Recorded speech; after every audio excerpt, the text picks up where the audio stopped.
Welcome to the Unapologetic Vixen podcast, Owning Pleasure as a Black Woman. I'm Natasha, a licensed sex therapist and certified sex and intimacy coach, on a mission to empower Black women to choose a life of pleasure, not just today, but every day. There is nothing more powerful than a Black woman that authentically owns her pleasure and sensuality. So sit back, relax, and enjoy the gems.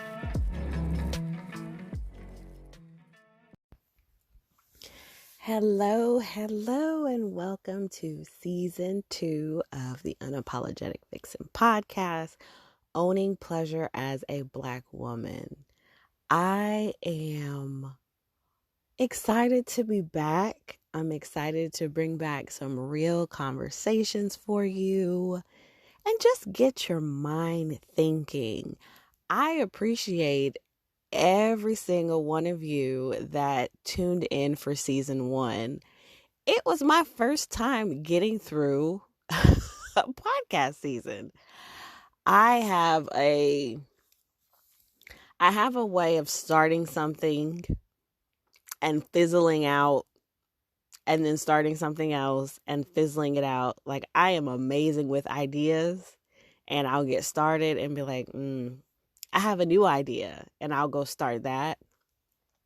But this is working. This is gelling. This is meshing. This is working. And you all are liking the content and liking the information. So I'm gonna slide through some more for another season. What has been going on? I just want to do this episode and kind of catch up on what I've been doing and what I'm going to be bringing to you this season. I have been growing. Okay, I have been growing, and it has not been easy, but I've also recognized that the place that I'm in my journey, in my process of elevation, healing, expanding, whichever word you would like to use, I know a lot of people going through the exact same thing. Not only people that I interact with as far as like friends, associates, business friends, but also my clients are expressing going through the exact same thing as I am. And I'm like, there is a collective energy going on right now where we are all, I like to call it this middle space. For me, it's a place where I have a hard time making decisions because I'm not who I used to be. I'm not the old Natasha. I haven't been the old Natasha in quite a while, probably since the start of this year of 2022. But I also know I'm not at my fullest potential yet. There's much more to learn. There's much more to experience. And so I'm not there yet. However, this middle place, I don't know, it's just like kind of floating. It's kind of floating because you have to relearn yourself. So the old Natasha, I had mastered her. I had gotten the cheat codes. I could move through the world as her with no problem. What happened was that became too small. I was in a box. I couldn't stretch. I felt cramped. I started feeling really uncomfortable to a point where I didn't know if I was coming or going. And me being a Libra, if I feel like my world is not balanced, it's hard for me to function. So with that feeling, I started taking steps to figure out what the heck was going on with me. And it's interesting because I am that step for my clients. So they come to me to process and figure out what this middle space is. And because I'm going through it, it's easy for me to explain to them where they're at. You're in the middle. Not quite who you used to be, not quite who you're going to be. And every single day you have to do something, interact with people, put yourself in spaces that allows you to be one step closer to the woman you're growing into. We can call it your highest self, your most elevated self, who you're meant to be. But also recognizing that once we get comfortable being our most elevated self, eventually we will have to go higher. And I'm not going to lie, that kind of freaks me out. I'm going to be really transparent. That kind of freaks me out because it's like, if this is how I feel now when I get to that, what else am I going to feel? You know, not only what else am I going to feel, but what else am I going to be called to produce for myself and for this world? Man, it's a whole doozy. It really is. So what have I been doing to keep myself sane during this process? A lot of rest. I have been sleeping a lot, even when my schedule, the past couple months, I am recording this episode at the end of October, and the past couple months has really been jam-packed with activities and performances and clients, and I've still found ways to rest, to nap, to let my body tell me what it needs from me every day. Putting myself in spaces with Black women that are further than me, that have done the work, understand how difficult it is, and are willing to present to me options of how I can show up for myself, how I can be present. And I don't gatekeep. So once I get that information, I definitely share that information along in my community with my clients, therapy and coaching clients. Like, girl, this is what we got to do. So try this because it works. Like, it works. It was passed down to me, so try it. So definitely not a gatekeeper, because I understand how uncomfortable it is to, I don't know why reinvent comes to mind, but I don't necessarily think it's a reinvent. It's just or maybe it is a reinvent. Maybe that is the correct word since it came to my mind, reinventing ourselves.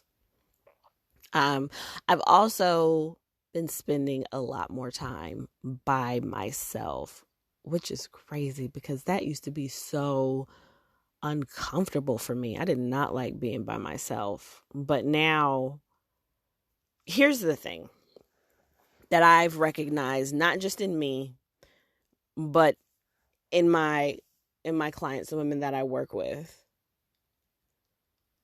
The reason, and I'm not saying this is for everybody, so if it's not for you, it's not for you, okay? A lot of us are constantly moving and constantly going because it's a great distraction. It's a great distraction because when we are alone, we are forced to think. We are forced to hear our thoughts. And it's a lot for me. It was a lot going on in my brain. It was a lot of fears, anxieties, worries, which is why I got back connected with my therapist on a regular, because it was just too much. But I think about going out and having all these lunches, dinners, and brunches, going out shopping, planning all of these trips, like things I was constantly doing, constantly keeping myself busy, was because I needed to be distracted, which helped me understand why every time I came home, say from a big trip, say I'm gone for like 5 days, I come home, I would go through a dip of what I would consider a slight depression. I would have a really hard time shifting back into my everyday life. It would just be like, everyone wants so much. Like, I just need some time to get back acclimated to being at home. And it dawned on me that I was doing all of this to escape and to be distracted. Oh, excuse me. To escape and be distracted. Now, some of you are probably listening to this like, what are you talking about? But follow me. If you're living a life that is frustrating, You're doing all these things you don't want to do. You're burnt out. You're exhausted. You're tired. You don't take time for yourself. You're not prioritizing yourself. There's no true pleasure. Like the moments where you can look in your life and say, no, I really love that part of my life. That part of my life is really exciting. Or I can't wait to do that, or I can't wait to do this. It's probably far and few. And most of those moments are probably when you're leaving or when you're going out, right? Not when you're probably sat at home. Once you have that at home, you no longer have the urge to go anywhere or do anything. I promise you. Now, when I think about planning things, it's because it adds to the pleasure of my life. It adds to, this is something I genuinely want for myself. It's not because I don't want to be at home, because when I come home, I'll be just fine. But I was really out here escaping from my life. I was escaping from feeling like I carried a lot of responsibility on my own.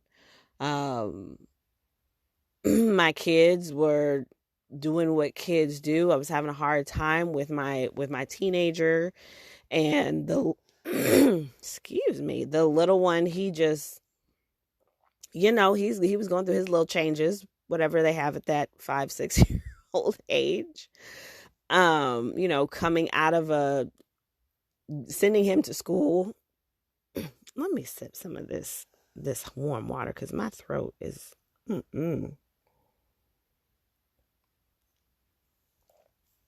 Okay.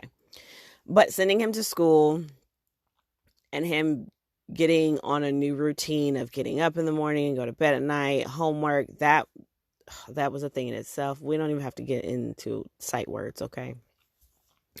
But it was just, my home didn't feel comfortable. It was cluttered and stuff everywhere. And so my home was not my safe space. In my mind, safe spaces were anywhere where I didn't have to be here. Once I figured that out, I was like, oh my goodness. Oh my goodness. Because I did not consider myself a runner. I didn't consider myself a runner. I thought it was everyone else around me that was like doing stuff to piss me off that would make me want to leave. Right? It's easy to blame other people. It's a lot harder for us to pinpoint what our place is in the, I don't know what to call in the ickiness of a life. All we know is we don't like it. So if any of that kind of resonated with you and you were like, what you talking about? Because that actually kind of makes sense. I would encourage you to sit down and go a little deeper than just, I like to travel. Is it, I like to travel because it brings more pleasure to my life, like it's adding to my life? Or do I like to travel because I got to get the hell up out of this house? Listen, when you figure out what the real answer is, it's going to blow your mind. It's going to blow your mind, because then what that means is you need to figure out what is going to make your life just as enjoyable as a vacation, which is what I did. I found ways to make my environment a lot more comfortable.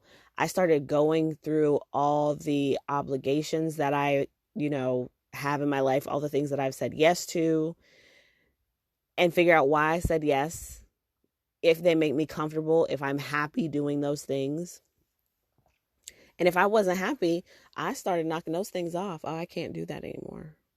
I don't want to do that. I started thinking about the people that I hang out with and what they bring to my life, not just physically what they bring to my life, but energetically what they bring to my life. Like how do I feel when I think about going to hang out with them? How do I feel when I get their message or I get their call? How do I feel when I'm actually around them? I sit and process that, and I moved accordingly, because what I don't want, and I always tell my clients this, is to do all of this work on myself just to constantly be compromising it. And I say that to my clients. You're going to get to a place where you are no longer going to compromise yourself, your energy, your anything for anyone else.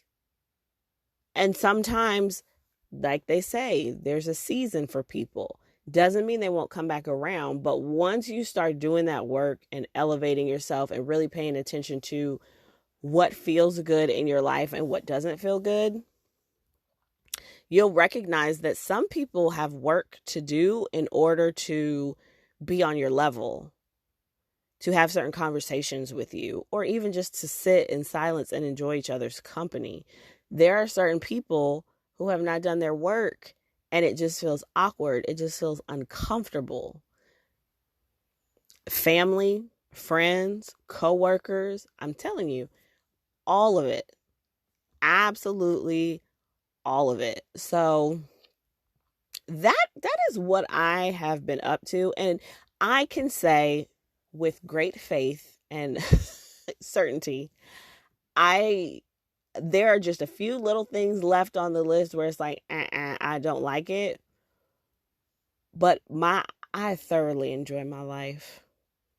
I thoroughly enjoy my life. I wake up and I'm like, how is this my life? Is it everything that I want it to be? No. There are definitely things that I see for myself, but it's everything I need right now. I don't want for nothing. Doesn't mean I don't have bad days. I still have bad days. I still have hard days, but I still enjoy my life. I think that's people always talk about, I just want to be happy. And I always correct my clients when they come to me and I'm asking them, what is it you want out of life? What do you want? And they're like, I just want to be happy. I said, well, happiness is not to stay. Happiness is not going to be here forever. Happiness is something that comes and it goes depending on your situation, depending on the people that you're around. That is not something that you can depend on. I said, how do you feel about your peace? How do you feel about your joy? Those are the types of things that we have to be focused on. We have to be focused on our joy and our peace. Happiness will come and go, but even when you're pissed off at somebody, even when you're having a hard time at work, if you can say, but I still love this job, but I still enjoy this person, then it's fine. It's fine. You have to start questioning it when you're like, I can't stand being around this person. Whether I'm in a good mood or a bad mood, I can't stand being around this person. Now, sis, we got things we got to talk about. We have things we have to talk about. So that's what has been going on with me, parallel to what's going on with my clients. And so what can you expect from this season? I believe that season 1 was more of an introduction to what it is that I do and who I help and how I could possibly help you, or things that you could be doing to get to a place where you start recognizing your pleasure and owning it. This season, I'm going to take you through different points of my framework, which is the unapologetic release map.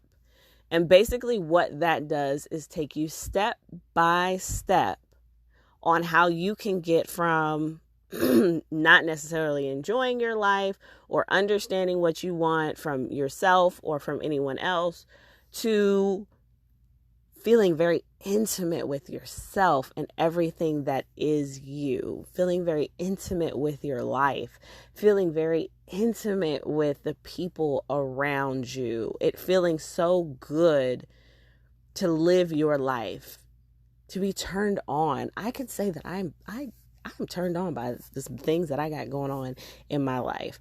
Some of the foods that I eat, some of the things that I drink, some of the experiences that I've had in these very short amount of months since season 1 ended. Man, listen, okay? Don't say that I did not warn you. But I'm going to take you through understanding how your past affects your present.